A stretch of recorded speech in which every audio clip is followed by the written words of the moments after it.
afternoon, Nick. Can you tell me what's happening here today in Burnley? Yes, at about, well, basically at dawn this morning, a bit before 7 o'clock and round about then, 4 of our people, including Councillor Brian Parker from Pendle and Robin Evans, who's our organiser in Blackburn, had the police basically come through their doors and they were arrested. They've been held in Burnley police station since then. So we've organised a demonstration. I've come up here. I've done a number of TV interviews, mainly about the list business, but also we're here because to register our protest and discussed at the police arresting people for leaflets which are entirely legal. Have you any idea how long they'll be keeping them for? Well, one of the solicitors told us that they would probably be out within 2 hours at the most, but that's about 3 hours ago. So they're holding them quite a long time. We've told them we're not going until they're released, so we'll see. This is about 2 leaflets, as far as we know. One of them being a national leaflet, which has gone out by the hundreds of thousands, about the problems of Islamic fundamentalism. It's caused no problems anywhere. It's clearly legal. You know, I know, I wrote it. I know the law. And the other is a local leaflet put out talking about the connection between heroin and sections of the local Muslim community. And again, that leaflet, it's pretty controversial, but it's been in front of the police and the Crown Prosecution Service months ago, and they came back then and said that it's legal, there's no problem.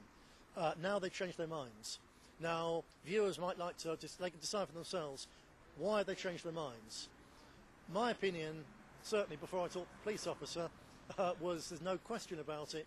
This is connected with the list leak. This is connected with the persecution of Adam Walker. This is connected with the fact that we're being thrown out of our office industrial unit at the end of this month. It's all part of a conspiracy organised by the Labour Party and people close to it to try to destroy this party.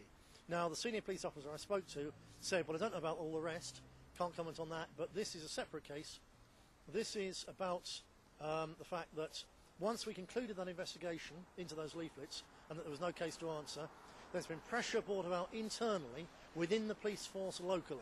So I would say that's probably true to an extent, and this is surely the National Association of Muslim Police Officers wanting something done about very genuine and correct criticism of their religion, which I have no doubt some of them put before their oath to serve without fear and favour. So we're here until our people are released from being in here for whatever reason. It's like to say, incidentally, if I'm sounding strange because my top lip is now so cold that I'm lisping. Everyone here is freezing. One thing is, obviously, there's a small team here. Some people have come and gone. I'd like to give a special thanks to the team who came. Oh, that's someone. That's one of those people known locally sometimes in it. All sorts of names for them anyway. All the local true Burnley people have been very friendly and happy. One old chap just came up and gave us £100 as a cash donation. Said it's disgusting, it's a police state.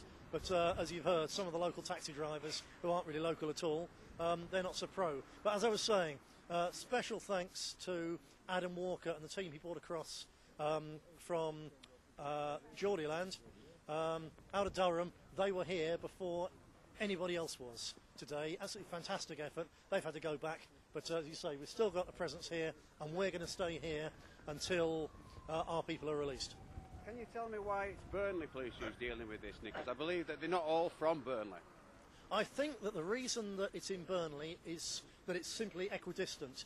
One of those arrested, Brian Parker, he's from Pendle, which is to the east side of Burnley, and one of them arrested is from over near Preston, which is the west side, so Burnley is simply central. So I think it's just a matter of geography. Can you tell me about the list of names that's been leaked as well, Nick? Yes, as we've put on our website, we know for certain it's a list which was accurate between the 30th of November and the 3rd of December last year. It's a list which was handed perfectly properly as a matter of a routine to the then head of administration, so that it could be used to send out membership bulletins and go on to the group development officer, so it could be used to help develop the party. So there's no failing organisationally, apart from my appointing the wrong people to that job, because Those people subsequently fell out with the party for various reasons which members are aware of, and went their own very unsweet way, despite the fact that we've got a High Court injunction against them to stop them leaking this list, clearly either one of them has broken that injunction or they leaked it before the injunction was made, and it's now ended up in the hands basically of the Labour Party. Have you got anything to say about the police officer's name that's supposed to be on that list?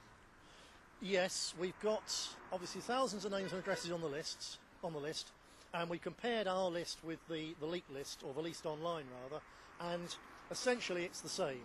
Virtually all the details are accurate, but there are 7 names and addresses more on the leaked list than there are on the genuine list. So 7 people presumably have been added to the leaked list, presumably to get individuals into trouble as a way of causing problems for them or for the party. If that officer is one of those, then obviously that's very unfortunate for them. And if he's a member of the party, then, well, I hope he won't be persecuted for it, because he shouldn't be. But if he is, we will obviously stand by him in every way possible. What have you done to stop this happening again? Well, this list leak is a year old. The moment we knew it had first leaked, obviously we sacked the people responsible, so the human element has been cut out there. We've tightened up our policy so it's distributed much less widely. In the end, it's never possible to say 100% sure that a list won't leak, especially when everything's electronic. But we've done everything we possibly can to prevent it leaking, and the important thing people have got to understand is the only thing for most people to be frightened of is fear, because there isn't actually anything out there. There was a time, until the Equality Act was passed, people could be sacked for their political beliefs. Now they cannot be. And we've got a legal team, and Solidarity, the trade union, are also, they've said that anyone on that list who has any problems can join immediately and will be helped immediately. There'll be not the normal qualification period. And they've got a great record of standing up for their members' interests. So most people, even if they are exposed, they are entirely safe. Obviously there are a few people who are at risk. In particular, there are a number of serving soldiers on there, and for a serving soldier, say in a place like Burnley, to be known by the local Muslim population to be over-involved fighting their brothers in Afghanistan and Iraq and then being back here, that could be a problem. I apologise really deeply to people in that position.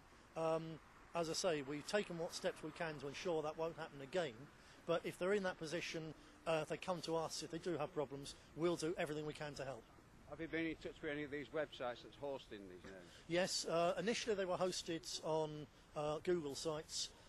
We were in touch with Google throughout yesterday afternoon and evening, with the result that last night at about 1 o'clock in the morning they finally pulled those. We're now playing a game of chase this list around the internet and getting it knocked off where we can. But in a way, more importantly than this, what we've done, there's a limit to what we can do using just complaints and civil law. But I spoke at length today to a detective inspector in David Powers Police.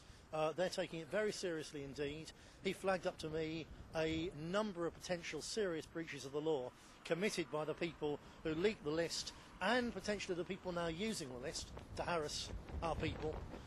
And I'm seeing one of his officers at length tomorrow for a detailed statement, and they are taking it very seriously, and he indicated to me that they will try to catch the people responsible, and if they do, they will face serious criminal penalties. So the BNP will press charges? Well, I think the police will press charges. If they don't, and we have enough evidence, we will press charges. I also talked to our civil solicitor about the High Court injunction and the fact that on the face of it appears to have been breached. So I'm meeting with him again shortly, and he's drawing that to the attention of the rebel faction solicitors as well. So we're doing absolutely everything we can about this. We'll continue doing so. Overall, in publicity terms, it's unbelievable. We've had an incredible amount of coverage for the fact that the British National Party isn't, skinheads and people with cloth caps who keep whippets and coal in the bath, which is how it's presented.